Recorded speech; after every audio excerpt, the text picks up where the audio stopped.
लोकसभा चुनाव 2024 से पहले बीजेपी ने बड़ा दांव खेला। एक तरफ विपक्ष अपना कुनबा बढ़ाने में जुटी, दूसरी तरफ बीजेपी ऑपरेशन लोटस को अंजाम देने की प्लानिंग में बिजी थी। महाराष्ट्र की राजनीति में आज जो हुआ वो शायद किसी ने भी नहीं सोचा था। राष्ट्रवादी कांग्रेस पार्टी के अहम नेता और 2 बार डिप्टी सीएम रह चुके अजीत पवार शिंदे सरकार के हो गए। यही नहीं, अपने साथ एनसीपी के कई विधायकों को भी सरकार में शामिल करवा लिया। खुद तीसरी बार डिप्टी सीएम पद की शपथ ली तो 8 विधायकों को मंत्री पद की शपथ दिलाई। अजीत पवार के इस कदम से महाविकास अघाड़ी को जरूर बड़ा झटका लगा है, लेकिन इसी के साथ शिंदे की कुर्सी और शिंदे गुट की आजादी पर भी सवाल उठने लगे हैं। इसके पीछे कई कारण हैं। शिंदे गुट खुद को हमेशा से असली शिव सैनिक बताता रहा है। उसने उद्धव से बगावत ही हिंदुत्व की पैरोकारी में की थी, ये कहकर कि शिवसेना एनसीपी और कांग्रेस के साथ आकर हिंदुत्व के साथ कॉम्प्रोमाइज कर रही है।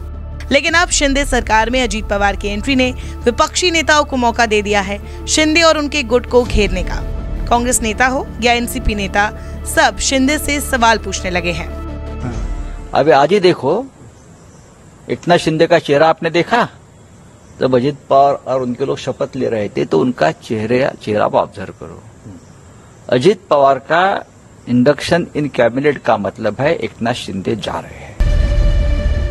राजनीतिक जानकारों को कहना है कि अगर अजीत पवार के साथ विधायकों की संख्या एकनाथ शिंदे से ज्यादा हो जाती है तो निश्चित तौर पर महाराष्ट्र की सियासत एक बार फिर बदल सकती है। और 40 से ऊपर विधायकों के समर्थन की बात अजीत पवार का गुट अभी कर तो रहा है, लेकिन शरद पवार ने भी कह दिया है कि वो इन विधायकों से बात करेंगे। उनके पास कई विधायकों के फोन आने की बात भी कही गई है कि उनके दस्तखत धोखे से लिए गए हैं। ऐसे में अभी कुछ भी कहना जल्दबाजी होगी, लेकिन इतना तो साफ है कि शिंदे की राजनीतिक पतवार कभी भी पलट सकती है। शिंदे की टेंशन की अब दूसरी वजह समझिए। माना जा रहा है कि अजीत पवार के महाराष्ट्र की सरकार में शामिल होने से बीजेपी के सामने एकनाथ शिंदे की तोल मोल करने की क्षमता कम हो जाएगी। ऐसा इसीलिए क्योंकि बीजेपी के पास अब ऑप्शन के तौर पर अजीत पवार आ चुके हैं। बीजेपी अपनी जरूरत के हिसाब से एकनाथ शिंदे या फिर अजीत पवार के साथ आगे बढ़ सकती है। इस ट्रिपल इंजन गवर्नमेंट की असली परीक्षा 2024 में सीटों के बंटवारे के दौरान होगी। महाराष्ट्र में लोकसभा की 48 सीटें हैं। शिंदे गुट के सांसद गजानन कीर्तिकर ने हाल ही में कहा था कि 2024 के लोकसभा चुनाव में शिंदे गुट वाली शिवसेना 22 सीटों पर ताल ठोकेगी। साफ है, शिंदे गुट की महत्वाकांक्षा बढ़ी है और क्या पता बीजेपी इस महत्वाकांक्षी गुट से छुटकारा पाना चाह रही हो, इसीलिए अजीत पवार को मोहरा बनाया गया है। खैर, ये सब अभी सिर्फ कयास है।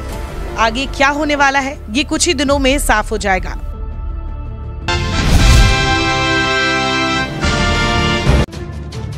महाराष्ट्र की राजनीति में रविवार को हुए बड़े सियासी उलटफेर के बाद एनसीपी नेता अजीत पवार 1 घंटे के भीतर ही नेता प्रतिपक्ष से राज्य के डिप्टी सीएम बन गए। राज्य की राजनीति में घटनाक्रम इतनी तेजी से बदला कि किसी को भनक तक नहीं लगी। पार्टी में हुई बगावत के बाद अब सबकी निगाहें एनसीपी के सुप्रीमो शरद पवार पर टिकी है। एनसीपी में स्फूट की सबसे बड़ी वजह एक धड़े की अनदेखी माना जा रहा है। बीते दिनों शरद पवार की पार्टी अध्यक्ष पद छोड़ने के बाद से शुरू हुए इस नाटक के बाद जिस तरह से प्रफुल्ल पटेल और बेटी सुप्रिया सुले को कार्यकारी अध्यक्ष बनाया गया, इससे पार्टी का एक धड़ा नाराज चल रहा था। अजीत पवार के समर्थक विधायक पवार के इस फैसले से नाराज थे। पहली बार जब 2 मई को शरद पवार ने पार्टी अध्यक्ष पद छोड़ा तो इस बात की संभावना थी कि अजीत पवार को पार्टी की कमान सौंपी जा सकती है। जब पार्टी नेताओं और समर्थकों ने पवार के फैसले का विरोध किया तो अजीत ने खुलेआम कहा था कि इस विरोध से कुछ नहीं होगा, पवार साहब अपना फैसला नहीं बदलेंगे। दूसरी घटना हाल ही में पार्टी संगठन में हुए फेरबदल को लेकर है। शरद पवार ने 10 जून यानी पार्टी के 25वें स्थापना दिवस पर बेटी सुप्रिया सुले और प्रफुल्ल पटेल को पार्टी का कार्यकारी अध्यक्ष बनाया और विभिन्न राज्यों का प्रभार दे दिया। इसके बाद अजीत पवार की नाराजगी की खबरें सामने आई, हालांकि उन्होंने इससे इनकार कर दिया। शरद पवार ने यह भी कहा कि अजीत पवार पहले से ही विपक्ष के नेता हैं और एक बड़ी जिम्मेदारी निभा रहे हैं। वे महाराष्ट्र राज्य देखेंगे। सवाल उठने लगे कि अजीत पवार भी क्या एकनाथ शिंदे की तरह पार्टी के चुनाव चिन्ह और पार्टी के हक की लड़ाई लड़ेंगे, क्योंकि वो प्रेस कॉन्फ्रेंस में साफ कर चुके हैं, हम लोग एनसीपी के चुनाव चिन्ह के लिए लड़ेंगे। पार्टी के सभी नेता हमारे पास हैं। एक फॉर्मूला ये भी हो सकता है कि शरद पवार चुपचाप अजीत पवार के इस फैसले को स्वीकार करें, हालांकि इसकी संभावना बहुत कम है। शरद पवार इस स्थिति से निपटने के लिए नागालैंड के फॉर्मूले को भी अपना सकते हैं। नागालैंड में भाजपा स्थानीय दलों के साथ पूर्ण बहुमत की सरकार चला रही है। बावजूद इसके एनसीपी के 4 विधायक बीजेपी समर्थित सरकार को समर्थन दे रहे हैं। शरद पवार ने प्रेस कॉन्फ्रेंस कर कहा है कि पहले भी ऐसी बगावत हो चुकी है, लेकिन मैं फिर से पार्टी खड़ी करके दिखाऊंगा। बिहार के मुख्यमंत्री नीतीश कुमार ने इस बार विपक्षी दलों को एकजुट करने की कोशिश शुरू की है, जिसमें पवार के साथ तृणमूल प्रमुख ममता बनर्जी भी खूब साथ निभा रही हैं। पटना में विपक्षी दलों की पहली बैठक विगत 23 जून को हुई, लेकिन उससे पहले ही विपक्षी खेमे से जीतन राम मांझी अलग हो गए और एनडीए का हाथ थाम रहे हैं। जो बैठक हुई उसमें भी आप और कांग्रेस में टकराव दिखा। बाद में आपने सामान्य नागरिक संहिता पर सरकार का सशर्त समर्थन कर विपक्षी एकता को एक और बड़ा झटका दिया। ये सिलसिला थम नहीं रहा है। रविवार को तीसरा बड़ा झटका तब लगा जब शरद पवार के भतीजे अजित पवार के नेतृत्व में एनसीपी का एक धड़ा टूटकर भाजपा और शिवसेना शिंदे गुट की सरकार में शामिल हो गया। बिहार और महाराष्ट्र के बारे में कहा जा रहा था कि विपक्षी दलों का गठबंधन भले ही और राज्यों में सफल हो या ना हो, इन राज्यों में अच्छा चलेगा, लेकिन इन दोनों राज्यों से अच्छी खबर नहीं मिली। मांझी की पार्टी हम भले ही छोटी हो, लेकिन उसका बिहार में 3% वोट बैंक है। ये वोट भी महत्वपूर्ण है, इसीलिए एनडीए उन्हें साथ ले रहा है। इसी प्रकार महाराष्ट्र में विपक्षी गठबंधन के लिए एनसीपी महत्वपूर्ण है। अजित पवार के अलावा छगन भुजबल और प्रभावशाली और पवार के खासम खास नेताओं का सत्ता पक्ष के साथ मिलना एनसीपी के लिए बड़ी राजनीतिक चोट है।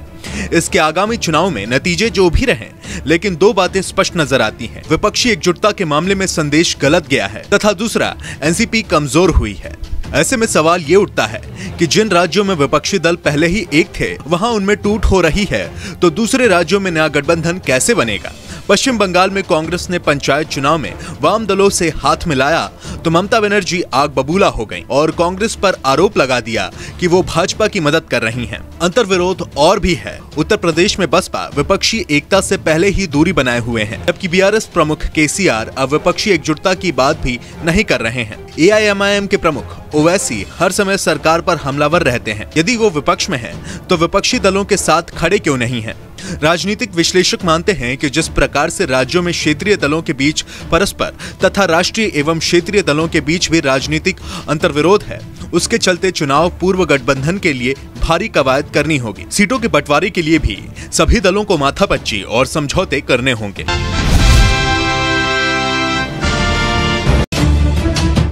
बीते दिन एनसीपी प्रमुख शरद पवार के भतीजे अजित पवार ने अपनी ही पार्टी में बगावत कर दी।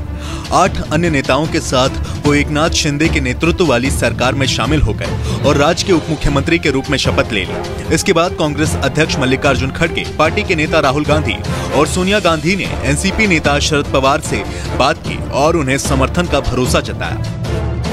इस मामले पर अब कांग्रेस ने बीजेपी पर जमकर हमला बोलते हुए कहा कि भाजपा की धुलाई मशीन ने अपना अभियान शुरू कर दिया है। इनमें से कई नेता भ्रष्टाचार के गंभीर आरोपों का सामना कर रहे हैं। अब उन्हें क्लीन चिट मिल गई है। आपको बता दें कि बीते दिन एनसीपी के 8 विधायकों ने शिंदे सरकार में मंत्री के रूप में शपथ ली। कांग्रेस महासचिव केसी वेणुगोपाल ने ट्विटर पर लिखा, कांग्रेस अध्यक्ष खड़गे और राहुल गांधी ने राकंपा अध्यक्ष शरद पवार से बात की और उन्हें अपना समर्थन जताया है। बीजेपी का गंदी चाल चलने वाला विभाग आज जोर शोर से काम कर रहा है। ये ठीक प्रकार से चुनी गई सरकार नहीं है, बल्कि ईडी के बूते सत्ता हथियाने वाली सरकार है। ये सरकार भ्रष्टाचार और पाप की उपज है। इसके अलावा कांग्रेस महासचिव जयराम रमेश ने कहा, स्पष्ट है भाजपा की वॉशिंग मशीन ने काम करना शुरू कर दिया है। महाराष्ट्र में आज भाजपा के नेतृत्व वाले गठबंधन में जो नए लोग शामिल हुए हैं, उन पर ईडी, सीबीआई और ईडी ने ही भ्रष्टाचार के गंभीर आरोप लगाए थे। आज उन्हें क्लीन चिट मिल गई है। आपको बता दें, महाराष्ट्र में एनसीपी में मचे इस घमासान के बाद बेंगलुरु में तय की गई विपक्षी दलों की दूसरी बैठक टल गई है, जिसमें सीटों का बंटवारा होना था। हालांकि दावा किया जा रहा है कि ये बैठक मॉनसून सत्र के चलते रद्द की गई है।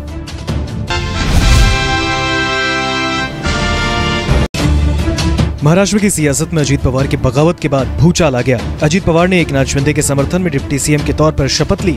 इस पर एनसीपी के नेता रोहित पवार की प्रतिक्रिया सामने आई। शरद पवार के परपोते और एनसीपी नेता रोहित पवार ने कहा, अजीत पवार हमारे काका हैं, उन्होंने राजनीतिक और मेरे निजी जीवन में बहुत मदद की है। ये जो भूमि है, ये महाराष्ट्र की भूमि है, ये संत विचार की भूमि है। थोर व्यक्ति के विचार इस भूमि में लोगों के मनों में है और इस सिचुएशन में लड़ना भी इसी भूमि ने, इसी विचार ने हमको सिखाया है। तो कितना भी मतदारों को लगा, मैं उनको उतना ही कहूँगा कि लड़ना तो हमको है। परिवार टूट गया ऐसा, परिवार की क्या स्थिति? मैं व्यक्तिगत अगर बात करूँ तो अजीत दादा मेरे काका है। व्यक्तिगत जीवन में जब भी वो मिलेंगे तब वही आदर मन में रहेगा। राजनीति जो है वो राजनीति के लेवल पे है, लेकिन व्यक्तिगत जीवन में वो मेरे काका ही रहेंगे। और मैं यही भी कहता हूं कि उन्होंने राजनीति हो या व्यक्तिगत जीवन में बहुत मदद मुझे भी की है, और ये जो मदद है वो व्यक्तिगत जीवन में वो मैं कभी भूल नहीं पाऊंगा। लेकिन जब हम लड़ते हैं, जब राजनीति में काम करते हैं, तो एक थॉट प्रोसेस से जाते हैं। वो थॉट प्रोसेस भी बहुत इंपॉर्टेंट है, ऐसे मेरे जैसे कार्यकर्ता को लगता है। एनसीपी नेता रोहित पवार करजत जामखेड़ निर्वाचन क्षेत्र से विधायक हैं।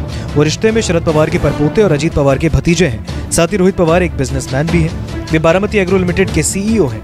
रोहित पवार ने 2017 में पुणे के बारामती तालुका में शिरसफूल गुनावाड़ी क्षेत्र से जिला परिषद का चुनाव लड़ा और जीता था।